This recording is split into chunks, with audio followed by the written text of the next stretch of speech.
Well,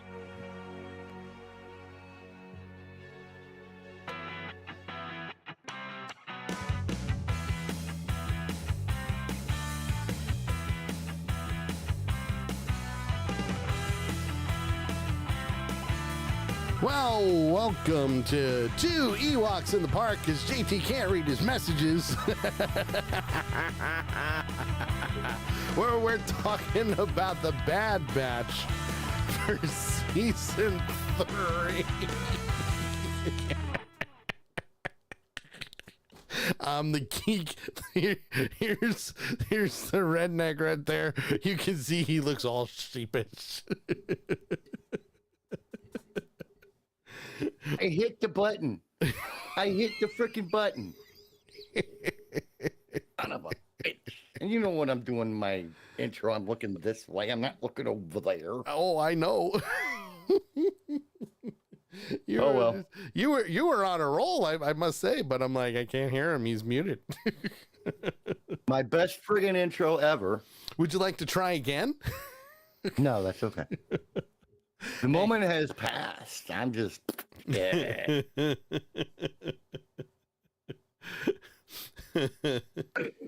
Crossfire. Crossfire. Son of a bitch. So, hello, everybody, and welcome to Ewoks in the Park. Oh, I just went back to my Facebook page and refreshed it so that I could share your post on it. Yep. The screenshot is of me flipping you off. Yes. That's the way to do it. That's the way.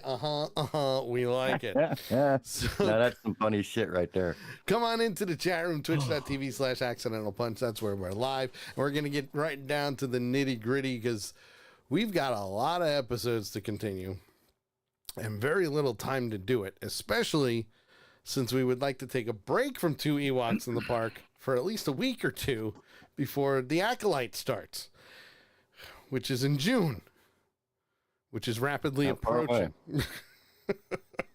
Not far away at all. Nope. It's going to be like right around the corner before you even know it. Already around the corner. Which is crazy. So let's see. We're on what? Episodes 9 and 10 today. We're going to tackle 9 and 10. And now you want to talk about apples and friggin' oranges. Right. Okay. You got the oranges on episode 9 and the friggin' apples on episode 10. And both very good, by the way. Yes, yeah, delicious, nice, juicy oranges, and the freaking apple is just so nice and crisp and It's so perky. We love that. A perky apple? Yeah, why not? I don't think I've ever heard an apple called perky. Perky. Unless that was what she called her nipples. But, there you go. Anything's possible. Well, my friends, this episode number 9 is called The Harbinger. Yes. Ooh, The Harbinger, where this is a very interesting episode. Oh, very interesting. It was interesting, wasn't it? Especially since some things happen very early on in this episode, because a mysterious stranger arrives on Pabu. That's right. Mysterious stranger, where Wrecker and Crosshair, not Crossfire, Crosshair. You're never going to live that down, by the way. We'll flip you off again in a minute. Hey, I'm just the messenger. Yeah. Well, the two of them are helping a resident load up a fishing boat. And what's really going on is Hunter is kind of, why haven't we heard from Fennec Shan? So he's kind of on edge as it is. And understandably, you know. Completely understandable. But Crosshair says, well, why don't we just go hunting for answers instead? Since when do we wait for intelligence or for intel? Which honestly is not wrong. No, I mean, completely and totally 1,000,000% correct. And the one thing about that is, well, Hunter is on this thing of, well, Fennec Shand is eventually going to reach out. And when she does, we're going to find out what this whole M count thing is and why the Empire wants Omega and all of that. And Crosshair, being the brother that he is, no sense in being prepared. Let's do it. Let's have some fun. So, Let's just go. which, if you think about it, it's not wrong. No. Not wrong of him to think that way. Yeah, not at all. You know? Well, while they're doing their thing, Omega and Batcher are playing on the rocks on a beach. 1 second, want to say hello to somebody who we haven't seen in a little while because you had to move, but our good friend from across the northern border, the one and only Miss Carol. Hi, Carol. Is with us tonight. Great to have you here, dear. Always. You And miss JT. And welcome back to the internet. Yeah, you missed JT doing an intro muted. I'm gonna get. Sure, you watch the beginning of the show, you'll see the whole thing. I'm gonna get the bird again so many times tonight. It's not even funny. Yeah. Love you, JT.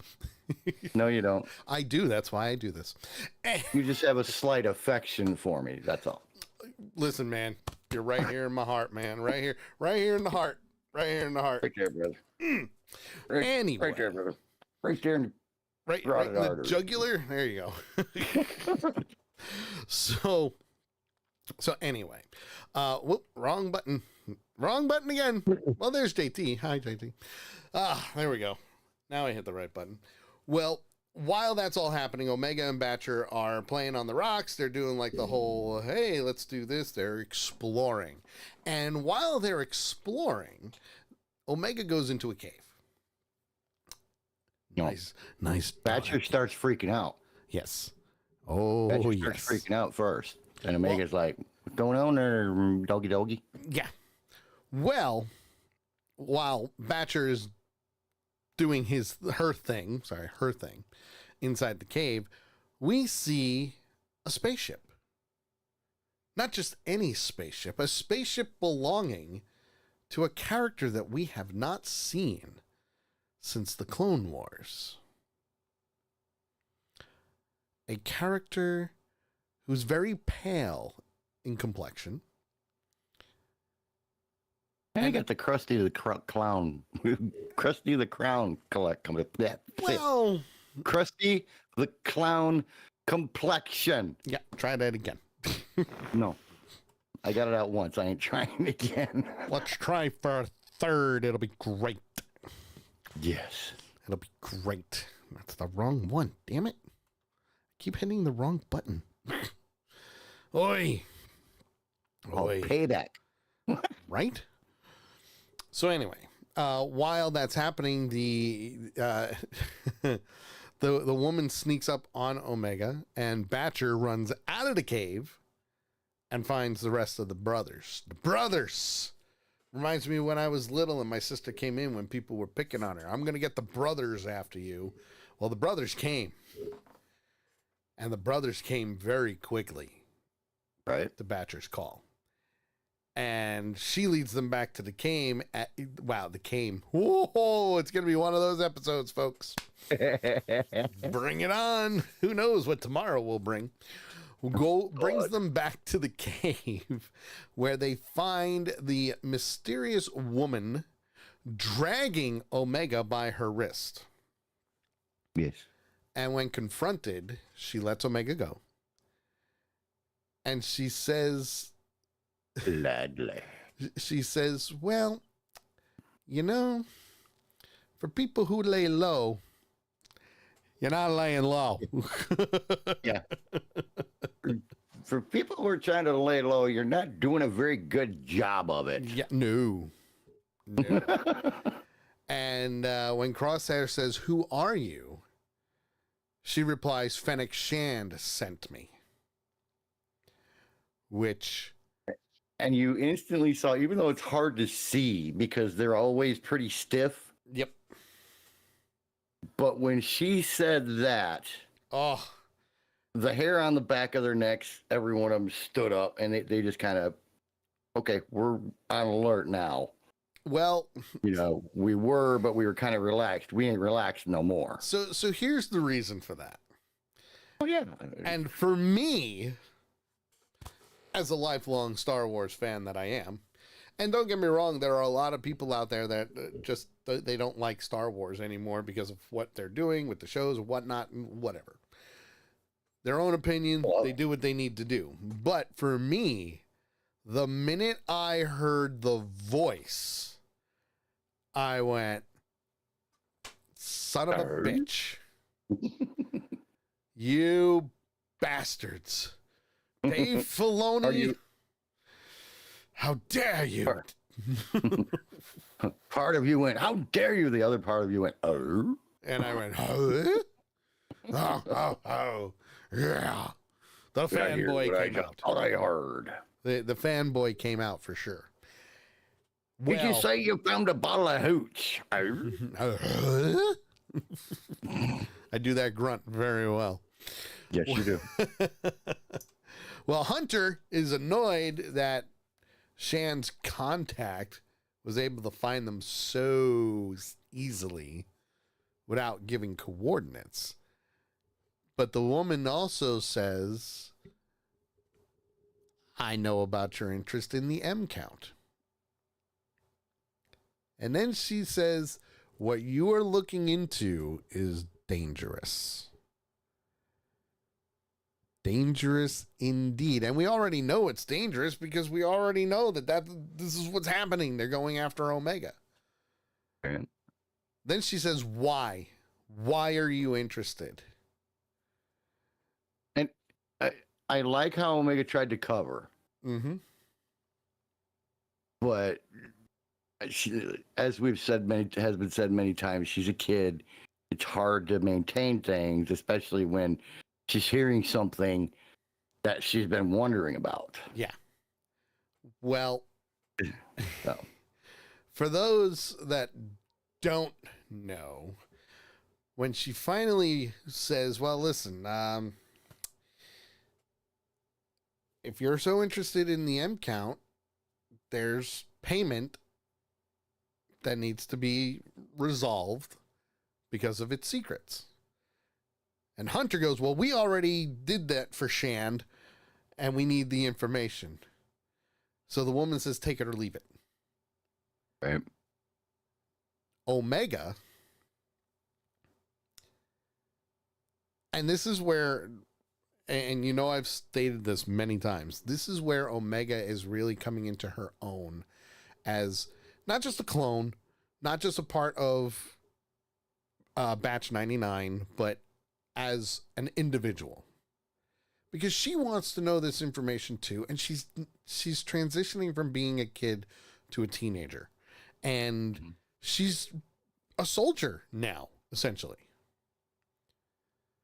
So she goes, we're interested in the M count because the Empire is seeking a friend for mysterious experiments involving the M count. Now, again, I already know who this character is. Right. For those that don't, the mysterious character, JT, you don't know who this character is? Ah. Well, while she states that she believes the M count is something in the blood of all living beings, which we've already mentioned, midichlorians, Yep. those with a high M count were believed to be more capable of wielding the Force. And that's when Omega lost it. Yep, that's where she lost it. Now, for me, I'm going into geek mode here because the mysterious woman and contact for Fennec Shand is none other than Asajj Ventress. Now, you can see the look on JT's face that he has no idea who Asajj Ventress is. JT, is this the first time you're hearing her name? Maybe not the first time, but it hasn't been enough times where I've actually looked it up to see who she is. But I'm kind of doing that now. Okay. Well, Asajj Ventress is a former Sith apprentice. Oh, Doku. Uh-huh.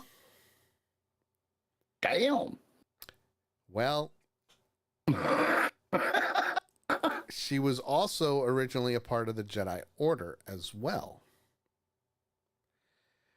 Because her partner, while a part of the Jedi Order, was none other than Quinlan Vos, who we've only seen in the animated series. We've seen him in the background of the Phantom Menace. We've seen a mention of him in Obi-Wan Kenobi. But that's it. We've seen him in Clone Wars, and that's it. So there's some things going on. Things that I'm surprised that they did. But Asajj Ventress is also one of the many Sith Lords that Ahsoka and Anakin have gone up against numerous times. Okay. So she became a Sith assassin under Count Dooku. Now I understand why they reacted the way they did. I mean, I had a feeling, but you know me and feelings. It's like, meh. Yeah. Now you know why they fought each other. Now you know why everything was going down the way it was. And not to mention, she's got a nice new lightsaber that isn't red. Neat little handle, too. Well, she's always had that type of handle. Real quick, want to say hi to our good friend and fellow Jedi, as he likes to say, the one and only Will. What's up, Will? You're here, but you're late. That's okay. I would love to know what his reaction was when he first saw Asajj Ventress on the screen again, because I was like, sons of bitches. Hey, Will, just a quick question for you. What was your reaction when you saw Asajj Ventress on the screen again? That's how you do that, Sully. No. You do it my way. You do it yours. He pretty much had the same reaction I did. So, now Hunter says, well, if that's the case, then what is this connection to the Jedi? And then Omega goes, wait, you mean I can control the Force? Like I can do this? I'm a Jedi? What? And the woman replies, well, your blood doesn't make you a Jedi. Training does. Training, yep. But she also says that Force-sensitive clones are unusual, but that they are technically genetically defective clones. Which makes sense. And then Wrecker, out of nowhere, just like, well, you got that right. Mm-hmm. So, yeah, got that right. So Asajj goes on and says, the Kaminoans produced millions of clones and warned that the Empire will hunt them all down if they have a high M count. And that's the intelligence. That's what they're trying to get. They're trying to figure out why. What is the reasoning for all this high M count? Right. Now, you and I can put two and two together. The main thing about that high M count is you want that Force sensitivity, because you and I both know that cloning is not old. It's there. The Kaminoans did it. Now the Empire wants to do it. And the Empire wants to do it for one reason and one reason only. Because the Emperor wants to keep himself alive for as long as possible. Right. He's already much older than many other things, as Will says, which takes a little of your soul. It really does. It really does. Well, Omega goes into why the Empire's after her, and Asajj says, well, can't determine your midichlorian count without testing you. What do I got to do? What do I got to do? Can you test me? Now the boys are like, no, you don't have to do anything. But Omega's like, yeah, no, yes, I do. I can handle it. Tell me what to do. And Asajj Ventress, well, she just goes, well, truth is not as comforting as you might think. But you asked for it. You asked for it, you got it, Toyota. Now, again, we know it's Asajj Ventress because we've seen her. Right now, they don't really know who that is. I mean, they do, but they don't. They just know of her and know of her skill. So she begins to test Omega. She begins to test Omega and says, well, you know what? Here's a piece of fruit.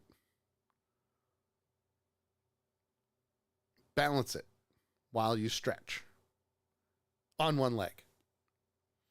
While you do the swan pose or the flamingo pose. The flamingo, yes, the flamingo. When Omega says to her, well, what's the point of doing this with my M count? And she says, stop striving for balance and let go of your conscious mind. This right here tells me that Asajj Ventress is no longer a Sith Lord. Right. No longer affiliated with the Sith or the Jedi Order, but she still has her teachings and she still uses her skill to her advantage. Oh, yeah, wouldn't you? Yes. Now, the other thing is, in theory, Mm-hmm. there's a reason for this. And that's because she's being hunted too. That would make sense.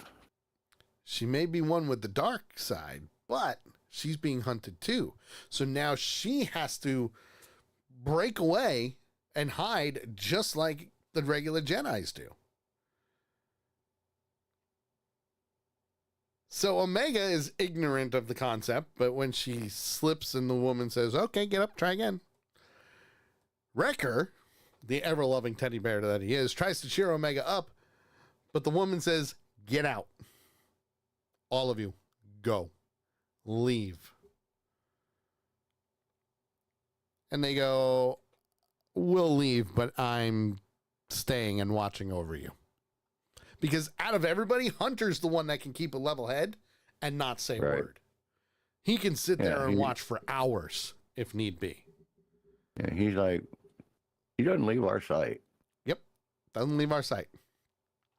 Well, Omega goes into the whole, okay, well, what am I a Jedi? Like, what's the deal?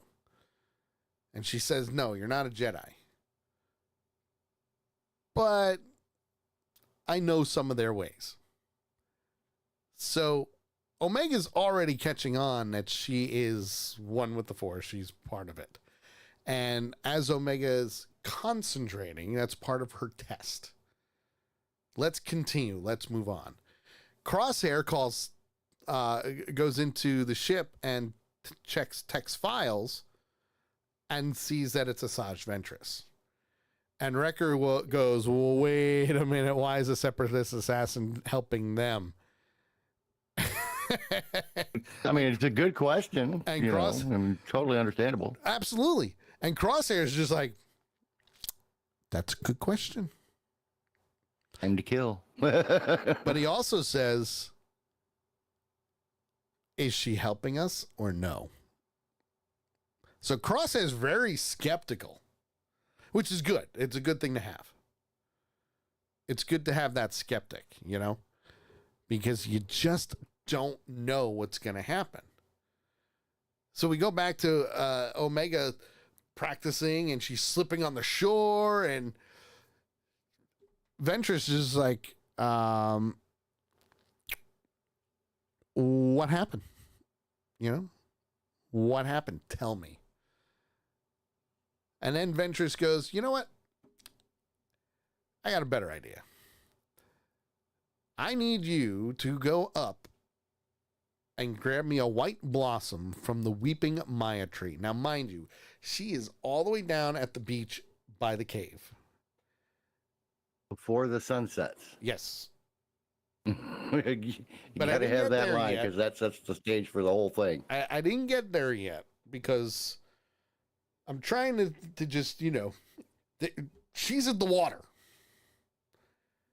The tree is in the courtyard all the way up the mountain in the town. And like JT said, you got to go get it before sunset. Omega instantly does the whole, oh, do I have to? Well, actually, she was bitching because the sun was already setting. Sun was already in the process of setting. Mm-hmm. How is that fair? But then Omega just goes, you know what? Screw it. Let's do this. And she starts running. So Omega leaves. And then she turns around and says to the Bad Batch that whatever they are planning won't end well for them. I love her attitude, her confidence. Yeah. Oh, yeah. You don't want to mess with Asajj Ventress at all. I mean, she is supremely confident. Yes. In herself, in her abilities, and what she can handle. Yes.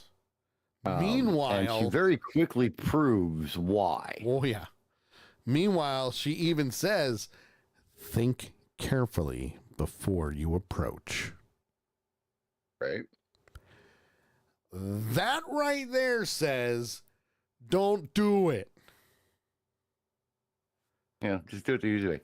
Don't do it. Just don't. Just don't do it. Don't. Just don't. No, no, no, no, no, no. Well, the next scene keeps getting split up between the two. Now, mind you, it's sunset. They're in the cave. The boys are attacking Asajj Ventress, who is not hurting them, by the way. She is found to be very interesting. She is holding a lot of restraint. Okay. But at the same time, Omega is running up through the town and calls Batcher and says, screw this, let's go. We need to get up as high as we can, as fast as we can, and get back down. So I need your help.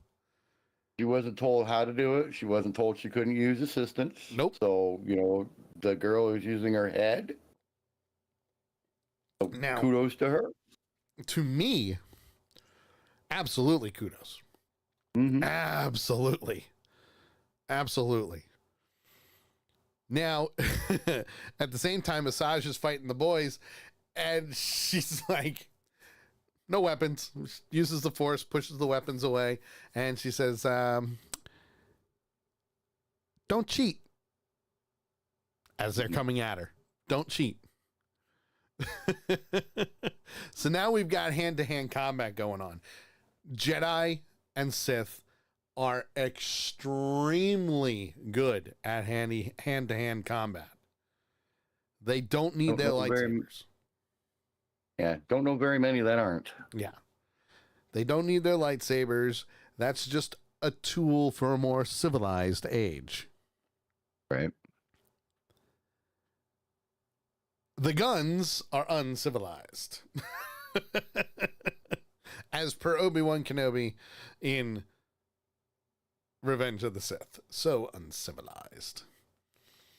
Well, Ventress tells them, stand down. Just stand down. Don't do it. We're not known for taking orders. I loved that line. I absolutely loved it. And it's not a lie. Yeah, no, it's not. That is as blatantly true as you can get. Yep. At the same time, Batcher is helping Omega. She gets the white blossom and gets down to the caves before sunset. Just in time to see. Just in time to see the boys use their guns and Ventress pull out a yellow lightsaber and deflect the blaster bolts.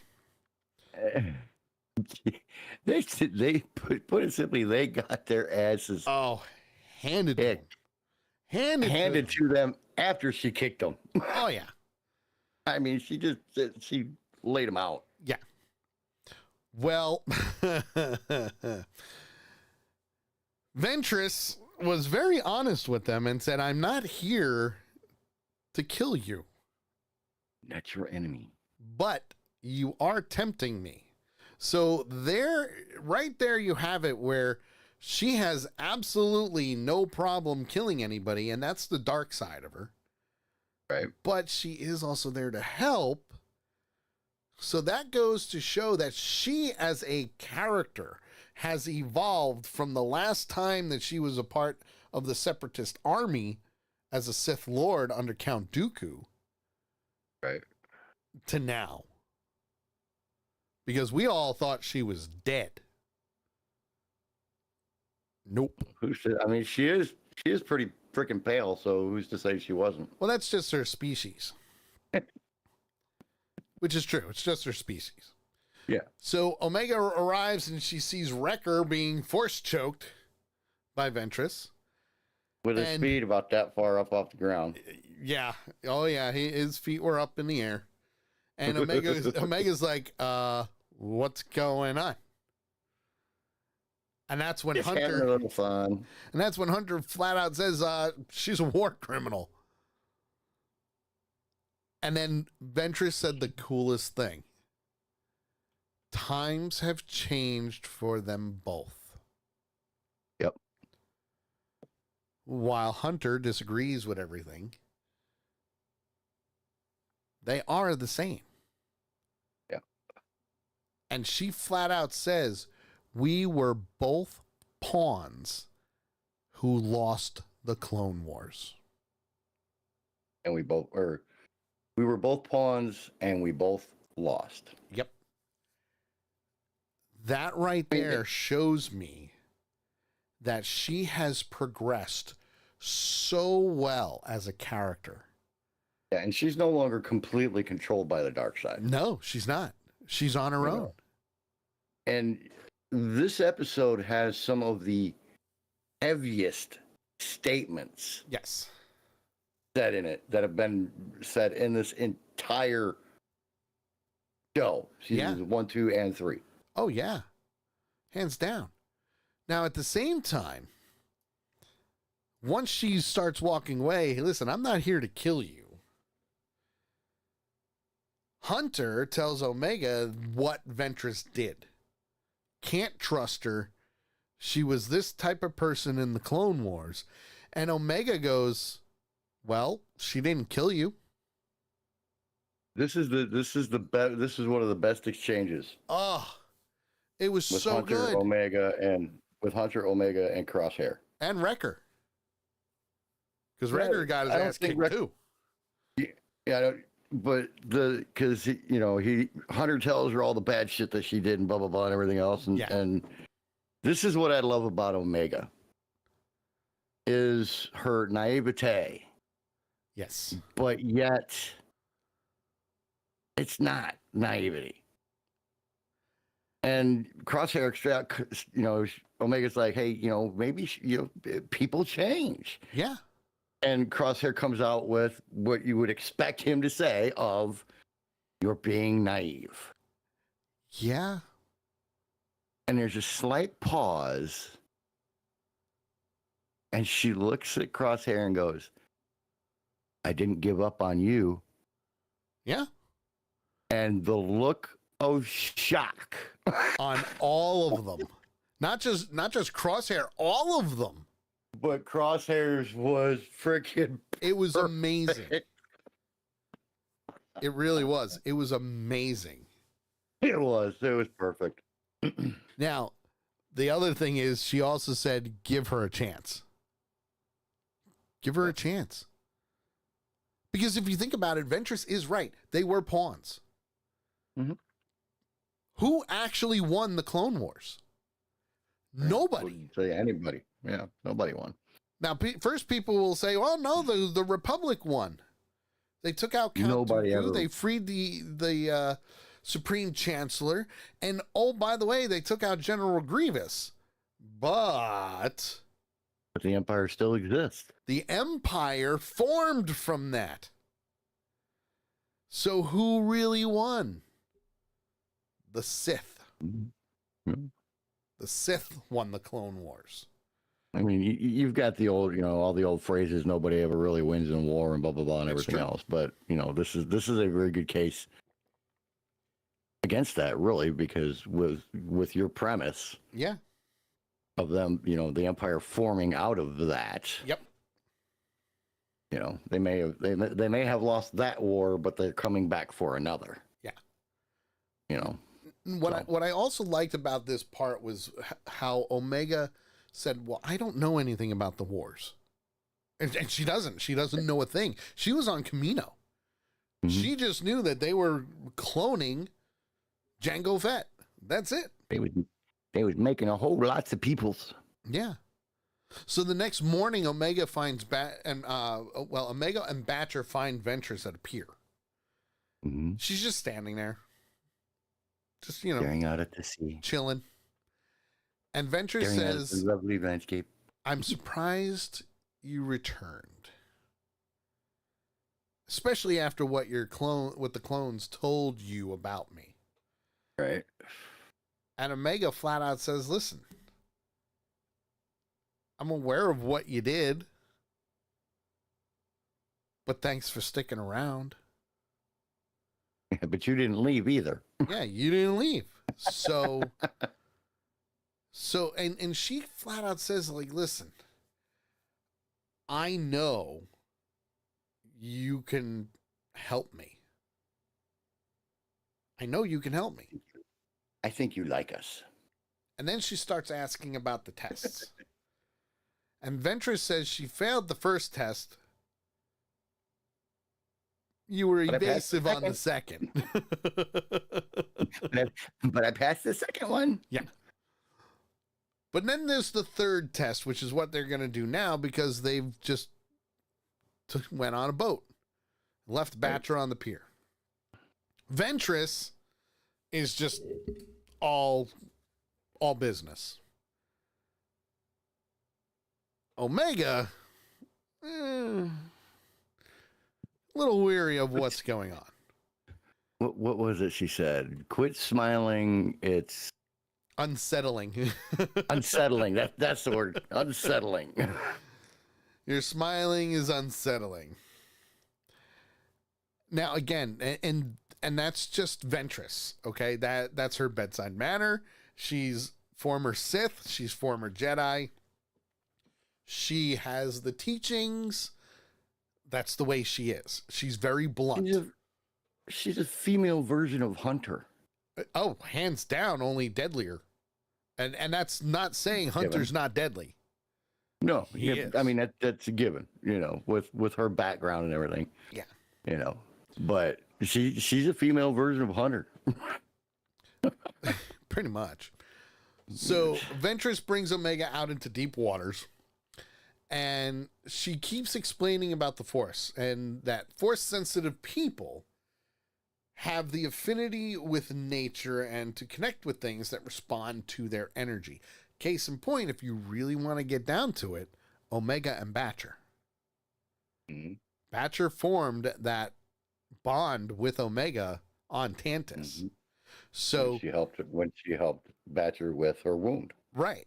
So while that's happening, she says, you have the affinity to connect with nature and connect with the things and respond to their energy. She's flat out teaching her how to be a Jedi from the start. Mm-hmm. Or at least use the Force to do what you need to do. Right. So she activates a blue platform and tells Omega to reach out with the Force for anything. Just close your eyes, reach out. What was it? And What am I concentrate. reaching for? And I think her reply was everything. Yep. What are you reaching for? Everything and anything. Yep. Well, back on the island, Wrecker is pacing, going, I don't know about this. I don't want her spending time alone with this Ventress. And Hunter says, we promise not to intervene. Yep. Good old binoculars. They can be a wonderful thing. Yes. Wrecker realizes that Ventress can still sense that they're watching because she turns and looks at them. He was okay until he zoomed in on her. Yeah, which is fine. Listen, the reaction was great. Yes. It really was. Because, How again, did you know? Wrecker's a big kid. He really is. He's a big kid. You know? Yeah. Oh, yeah. No, that's you all the way. So I'm Wrecker without the muscles. while they're out at sea, Omega is struggling with the test. She's struggling to, do things. And Ventress is blaming the other guys for her lack of training and discipline. But Omega goes, whoa, whoa, whoa, whoa. I've had training. Yep, I am trained. And then she goes, well, the Force training is different than being trained to be a soldier, which is very true. Yep. Very true. And then that's when she steps away and says, why are you wasting my time? I bet you can't even do what you're talking about. Omega, yeah. And she says that. Why should I listen to you when I don't understand these things? Like why makes you typical kid's reaction? right? Yeah. Oh, absolutely. That was definitely a kid's reaction. Hell yeah. Mm-hmm. I mean, why should I do these things when you can't do them? That was a I know you are, but what am I? Yep. That was Luke and Yoda on Dagobah trying to get the X-Wing out of the swamp. Yep. Size matters not. Right. So Ventress decides to use her Force powers to summon up the luminescent green rays. And she also accidentally brings up this big giant monster. Whoops. It's got Didn't mean tentacles. to do that. I forget what I think they called it a Vrathine. Yeah, it was a Vrathine. So a Vrathine lives in the deep waters on Pabu.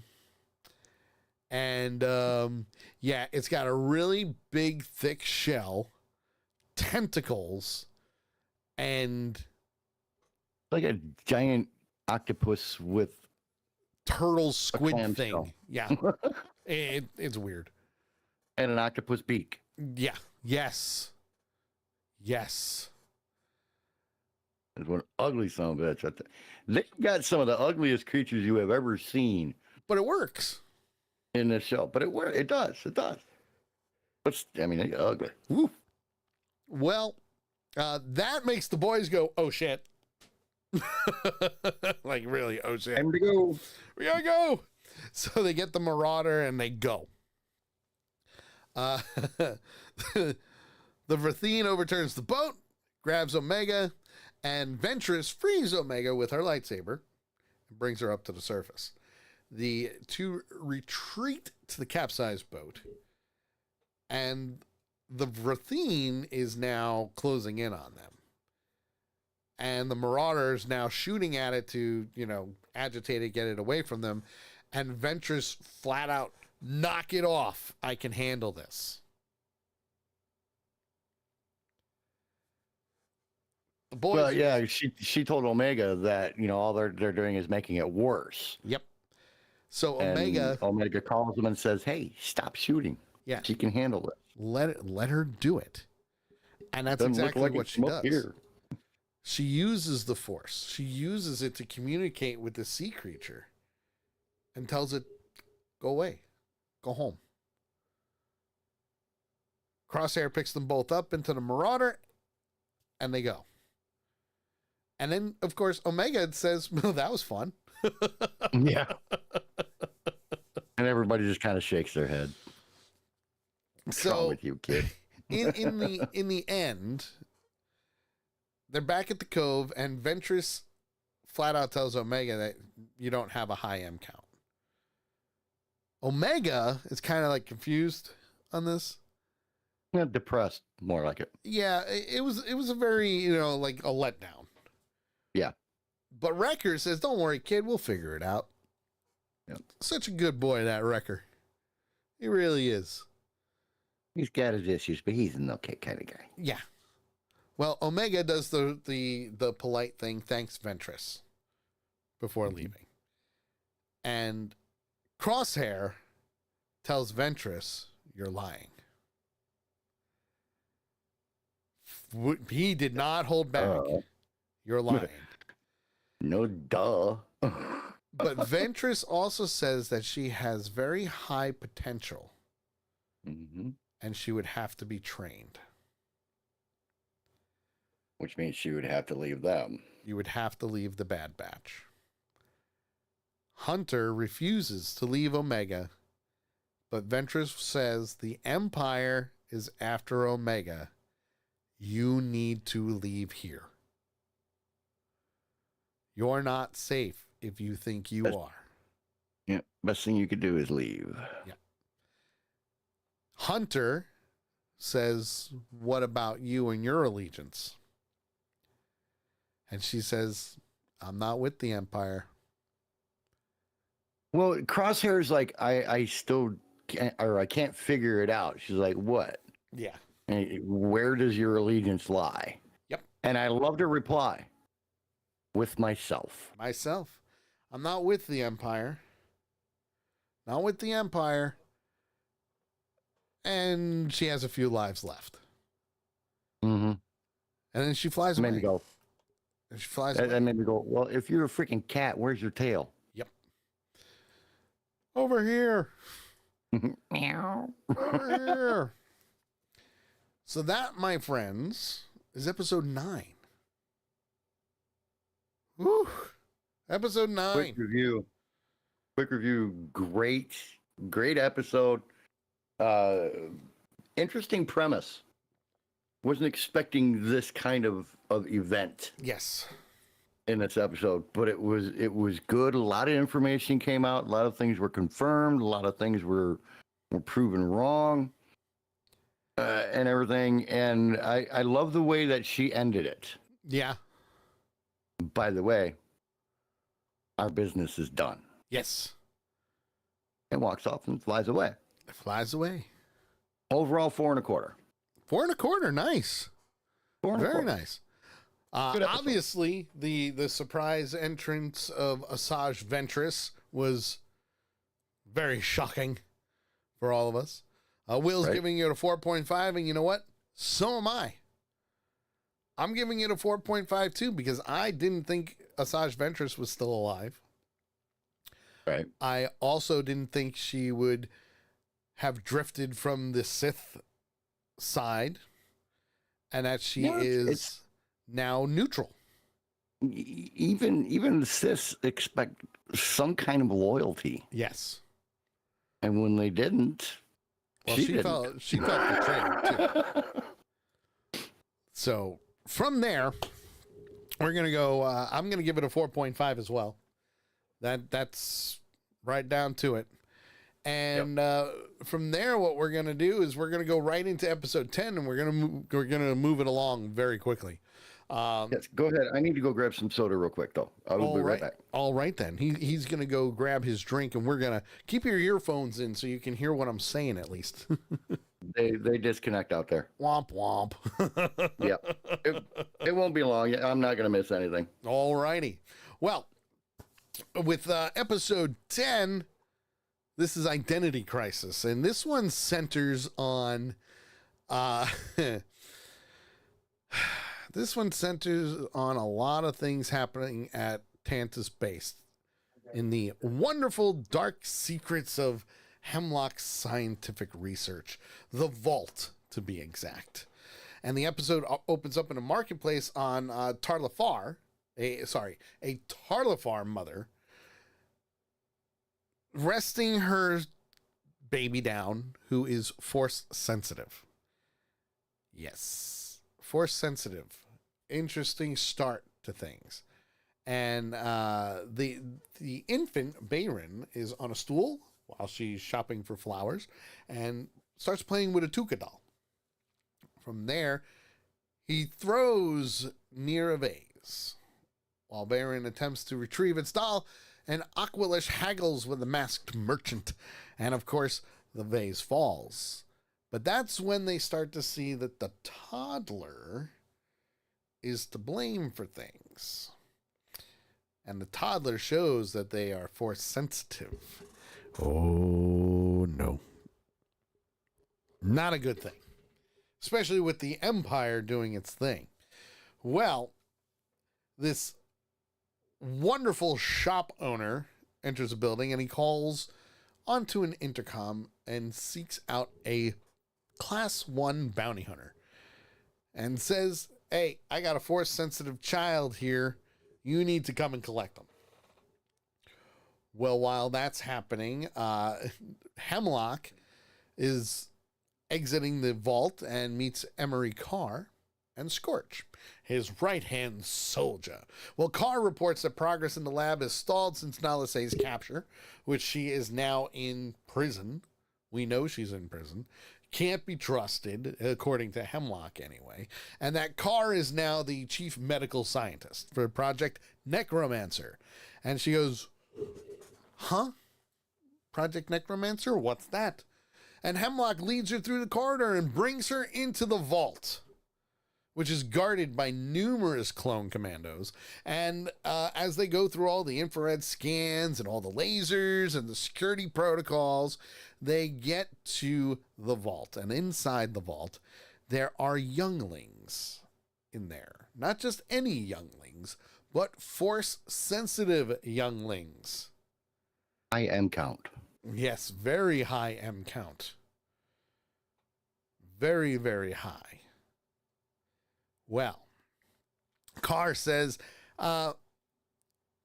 just out of curiosity, why are you testing them on children rather than the adults? And Hemlock says, well, new force-sensitive adults, there's very few of them left. Why? Order 66, that's why.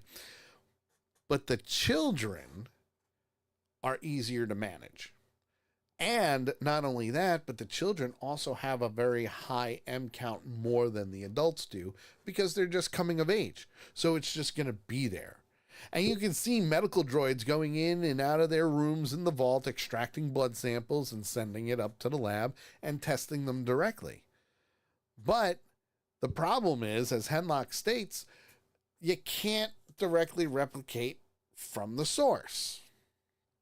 But Nalisay, on the other hand, knew there was another way, which is why Omega was able to escape. And not only that, but Omega's blood is the only binder that has proven to be compatible with their DNA for recreating the M count levels. Now we know why they need Omega and her blood. Well, Scorch speaks with Hemlock and Carr speaks with the children. And one kid goes, I like your glasses. They're being kids. They're being tested. They're doing what they need to do. But Hemlock says to them, just remember, they're not children. They're scientific specimens. And he walks away. Gives her the data pad and just walks away. Which is interesting to say the least. But we go back to the beginning on the planet that we were just on, where the shop owner called a bounty hunter.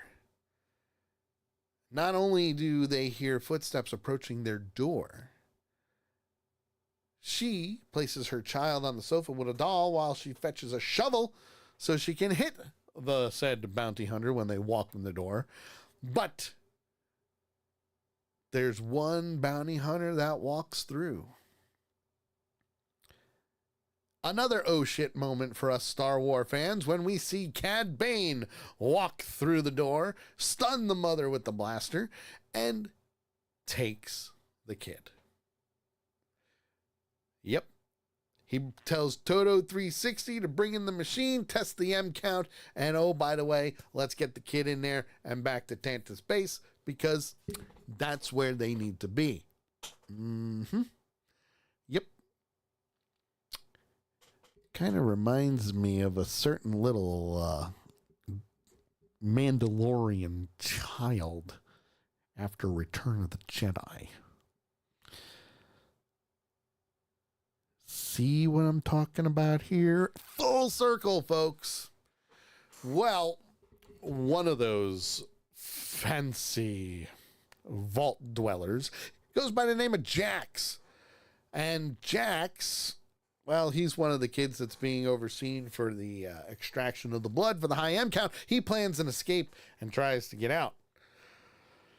Doesn't work. Doesn't work at all. Nope. He fails miserably. A for effort. Yes, absolutely. But Carr, the other kids go, well, where's Nala Se? Nala Se was the one who was doing everything. And Carr says, well, I'm in charge now. Nala Se is no longer overseeing the project, so it is me. And when they say why, none of your business. None ya. It's none your business. Well, one of the other kids says, well, Nala Se promised that she would find out when she was going home. And Dr. Carr goes, I can find out. I'll look into it. That's all she says.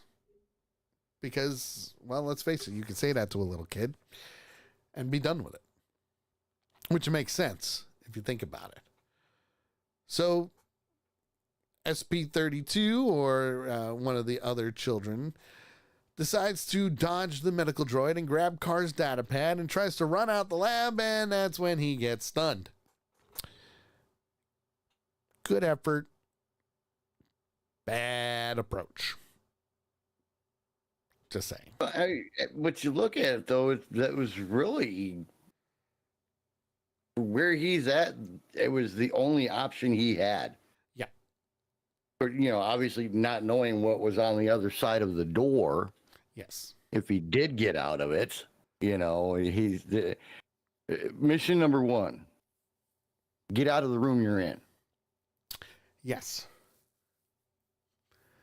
So that's what he tried to do. And don't get me wrong, he did do the right thing with going after the data pad and all that. But the execution didn't really work that well.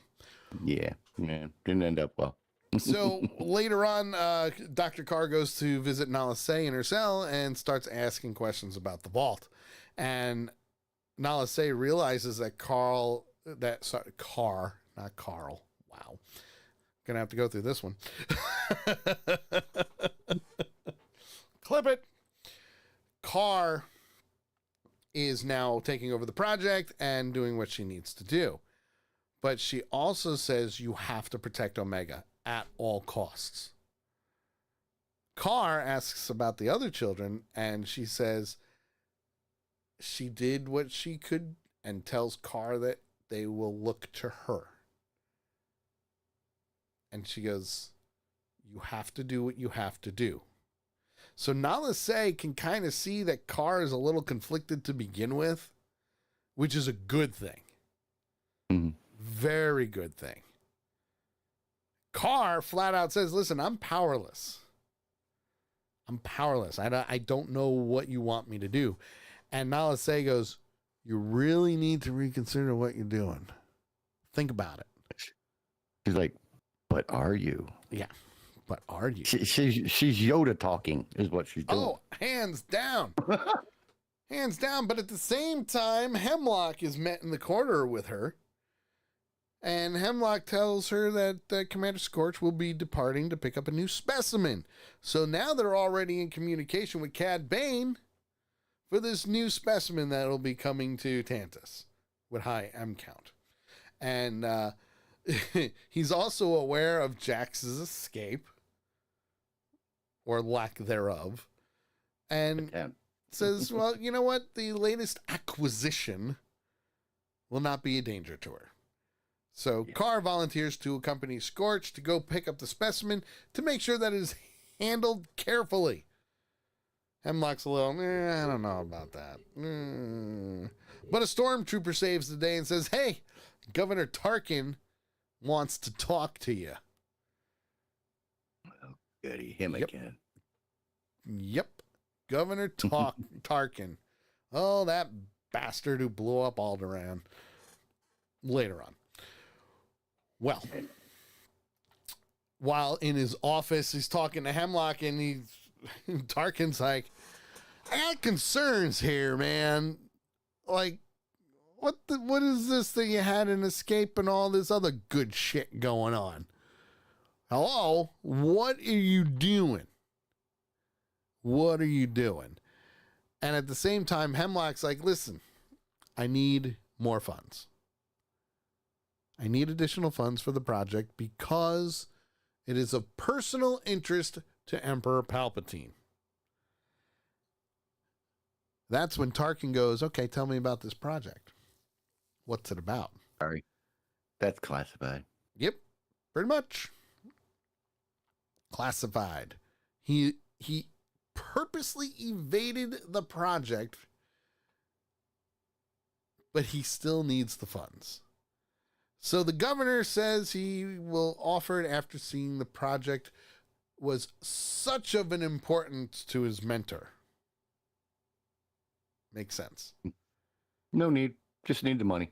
Just need the money. Show me the money. So, sorry, had to. So Tarkin corners the chief scientist by discreetly warning him that he better hope so, because if it fails and you don't give results to the Emperor, it's not going to be good for you guys. Just saying. It's not going to be good. Won't be good for you or your career. Nope. So with the warning from Governor Tarkin, basically everything's at risk right now. Project Necromancer needs to be accomplished. CX2, who is, interrogating somebody who knew Sid, gave up the pirate that Omega had been associating with. So now things are getting interesting again. Yes, that's right. Because Sid, to protect herself, obviously is going to give up any information because that's the type of person that Sid is. And Hemlock says, well, all right. The other operatives aren't ready, so you handle it. Take it into your own hands. Do what you need to do. And then Hemlock says to him, oh, by the way, do I have to bring up your past failures? Right. Don't return without her. Simple as that. Don't return without her. Don't come home without it. Don't come home without it. Where's the beef? Pretty on the run right now. Yeah. Well, Dr. Carr and Scorch are with a detachment of stormtroopers. They travel to a space station above Coruscant where they rendezvous with Cad Bane. And when Bane remarks that Carr is not the usual Imperial he deals with, Carr says, I'm just here to examine the specimen, make sure nothing is out of the ordinary, and it's nothing of your concern. You can move along. Well, Toto brings out the toddler in the floating cradle, and Carr does the tests everything for the child, and says, well, all right, pay the man. Carr asks Bane how many Force-sensitive individuals has he captured? And Bane just says, well, I'm good at my job. And that's it. That's all he says. I'm good at my job. Let's just say I'm good at my job. I'm good at my job. I gotta practice Cad Bane's voice because I can definitely pull it off. It's like that deep but also like long drawn out I'm good at my I job. think I might be able to get it too. Absolutely. So There's a little bit of redneck in there. a little Which bit, yeah, I like. because Little bit. he's Little an bit. old cowboy. He's an old cowboy. Well, when Carr tests the kid's blood, and yes, force sensitive, the M count was high. Carr says to him, "Where'd the child come from?" Bane goes, I don't know. Basically, avoids any and all things relating to that, and that's what bounty hunters do. You know. So Bane tells Toto, "Get ready to the ship. Let's get out of here. We're done." Carr's taking the kid into custody. Out of here. Well, back on Tantus, a medical droid goes through and starts collecting all the other samples and starts, with the baby too. And the droid tells Carr that the child is acclimating very well. It's a baby. Not much to acclimate to, Yeah, other than the he's a fact little- that his mom's gone. Little kid. There's other little kids there, so the older Right. ones are going to look after the little one. Well, It usually works out. Well, yes. Well, Carr asks SP-32, where's the other droid? Sorry, not the other droid. Where's the other one that was, put in solitary confinement? 2 more rotations. So Jax's What was it, punishment. Jax. Jax's punishment was solitary confinement for 2 rotations. But Eva, one of the other kids, says, you lied to us about Jax not being punished. And oh, by the way, we all want to go home. Right. Carr later on takes the blood samples and compares it to Omega. But she also finds Omega's Tukadal. Oh, she had it stashed in her drawer, Yep. which I found extremely interesting. Yes. Very interesting indeed. Extremely. Because now we're starting to see where Carr's loyalties really lie.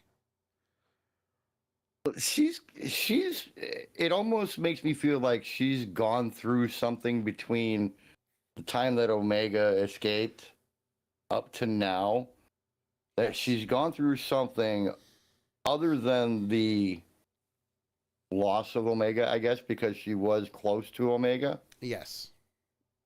But it almost feels like something else happened to her that has kind of turned her more towards the human side of things, where she's actually feeling true compassion now Yes. that she wasn't feeling when we were first introduced to her. Agreed. 100% agreed. Well, Carr gives the Tukadal to Eva. And from the distance, Carr is up above the vault and watching anxiously from the upper tier. And you can see the just, even though she doesn't have a lot of emotion on her face, you can see that she's mulling things over. She's thinking, okay, am I doing the right thing here? She smiled. Yeah. She smiled at the happiness that she just gave to Eva because of what she felt with Omega. And however long ago this was, when she actually took it away from Omega because she wasn't supposed to have it, Yep. to now, like I said, that's a big transition. Oh, yeah. 100%. Hands down. Hands down. But I mean, that's it's also another case of somebody who towed the Empire line. Yeah. Isn't quite so sure about that anymore. I don't think it's going to work. Well, that, my friends, is the end of the episode. It felt a longer episode, but it was very quick. It did. It felt like a long episode. It did feel like, because there was a lot going on in such a little time span. But it was cool seeing Cad Bane again. I still don't think he's dead from the Book of Boba Fett, but that's a different story. We already talked about that. This is before that. But I also like that now we're seeing more of what's happening in the vault for Project Necromancer. And we still don't know all of the details for Project Necromancer, but I'm sure it'll be released.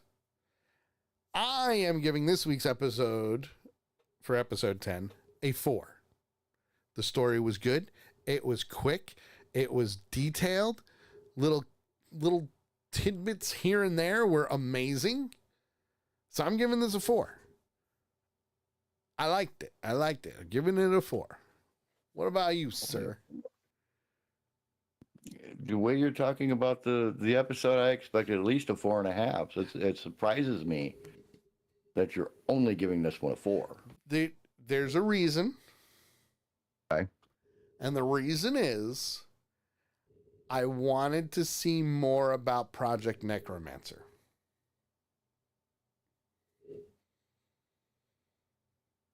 That's the reason. Understand. Will's giving it a 4.5. 4.5. Okay. It's a good score there, Will. Good score there. Absolutely. Gonna blow your mind when I give it a 2. What? So A 2? That's low. no, I'm not really gonna give it a 2. Okay. I did that for shock factor, and I got it. There it is. Like, what in Sam Hill are you talking about, man? Great episode. Like I said at the beginning of the show, apples and freaking oranges from episode 9 to episode 10. Yes. This has been nothing but an Emerald. Or was it Emmerich episode. Okay. And again, seeing the transition, the change in her from last time we saw her when Omega escaped to now. Yep. Like 3 episodes, 4 episodes, something like that. Huge change in her. I did not expect to see.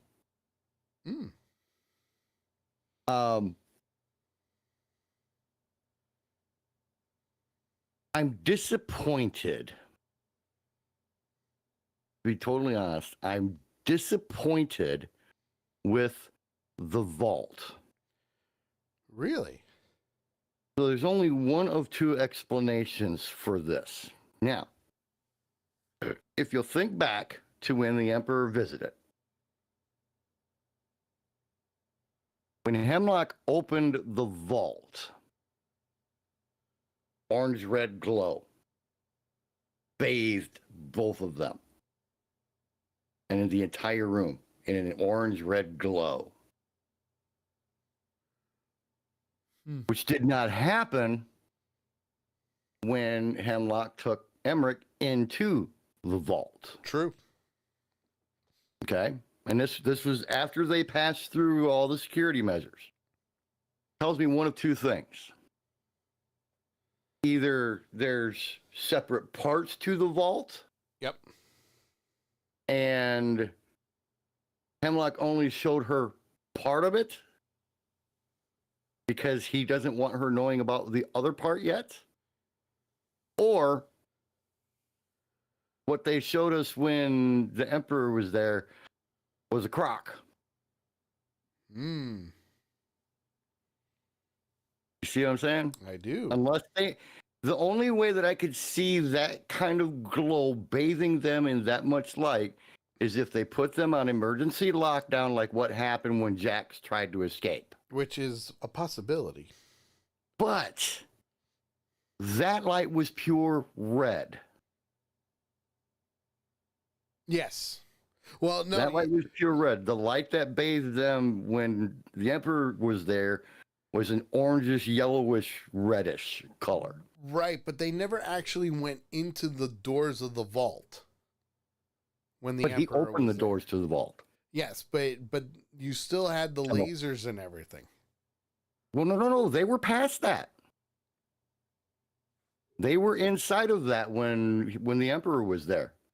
Because remember, we talked about them, the panels opening up as Namaste, and Hemlock and the Emperor walked through. They were on the other side of those doors, which was at the vault opening. He opened the vault, and that's when they were bathed in that light. But when they go in here, that doesn't happen. So let's see. I'm wondering, you know, is maybe there's two parts to this vault. Well, it's possible. So, okay, I'm looking at the video right now on my phone. They open the doors, and the guards are walking through, and they never actually get past all the lasers. So, I think they do. Let me see if I can. Unless there's an exit, but with the spacing of those lasers, there can't be an exit before the end of the laser grid to go off to another room. He took the Emperor all the way to the vault. Why would he only take him partway to the vault? That's what we're gonna look up right now. Hold on here. You know. Let's but take a look. That's where my biggest disappointment is in that scene. Because it to me it's just not lining up with what they showed when the Emperor was there. Okay, so you're not wrong. You're not wrong, but you're not right either. So the part that you're thinking of is when they walk into the vault, when they first go through the corridor of the red lines and everything and all the lasers. Yes, that portion is the vault. But the room that they're actually in is the room for Project Necromancer that has the other clones that they're trying to recondition. That's why it looked like a different room. So I am right. There's separate rooms. Yes, there's separate rooms. Okay. Yep. Okay. So see, that explains it. Yes, that because I just like, wait a minute, no, I'm pretty sure that they were in another room. Well, and that's why I said it means one of two things: either they lied to us, or there's two separate rooms. Right. And there's two separate parts to the vault. So now we know. Yep, because you got your project side, and then you've got your testing side, like all the blood and all the younglings. But it was hard to tell because the entrance. As they go in, the security, remember the 10 freaking stormtroopers that are in that little tiny ass room? Yep. And two of them move to get out of the way so that he can open the security door. The door's open. There's those red freaking laser panels and shit that they walk through. Yep. It was exactly the same on both of them. Yes. What we didn't know, or what we didn't, in your case, didn't know for sure or didn't realize was that maybe there's two separate entrances. And that's what it was. Separate entrance for the testing side and the experimental side. Yep. And that's what it was. That answers the question. It certainly does. But you can see where I was coming from on that because, we're going into the vault. Hey, we're going into the vault. Why was the vault different? Right. Two different rooms. So, yeah. So that explains that. So, but great episode, like you said. It felt like a long episode. Yes. But it wasn't. It was only 25 minutes long. So that tells you that their freaking timing on this thing with as much information as they put out was dead on. Yes. One thing would have been off, it would have screwed the whole thing up. But it was dead on. Great episode. 4.5. Nice. Look at that. Look at that. We're rocking and rolling. Well, that, my friends, is the end of episode 10 of The Bad Batch. We will be back next week. Yes. A 4-episode review. No. No, not a 4-episode review, but I will say we will not be doing a show on Memorial Day, which is in 2 weeks. So, right. Memorial Day, don't expect a show. We'll be Aw. we'll be doing barbecues and stuff like that. So, that's in 2 weeks. But I promise we'll get the rest of them done. We will. Yes. We Yes. have to. Acolyte There's starts soon. only 4 episodes left. Right? Well, the Acolyte starts soon, and we want to make sure that we get a little bit of a rest before we can do it. Yes. And 'Cause- they don't seem to want to give us much time between things. Because let's see, we haven't stopped since what, January, right? When we came back for What If and Mhm. Echo, and then this. Mhm. We're Mhm. getting exhausted. We need a break. Yup. Need a break. Just a little bit. So Just a little. we will be back next week at 8 p.m. Eastern for 2 Ewoks in the Park, where we'll be going over episodes 11 and 12. At least that's the goal, 11 and 12. We're getting there. We're almost there. That's for sure.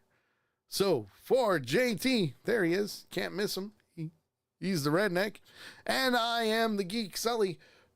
Hope you have a wonderful evening, and we will see you tomorrow for the Sully Show at 8 p.m. Eastern Time right here on Accidental Punch TV. So, with that being said, have a great night, and may the Force be with you.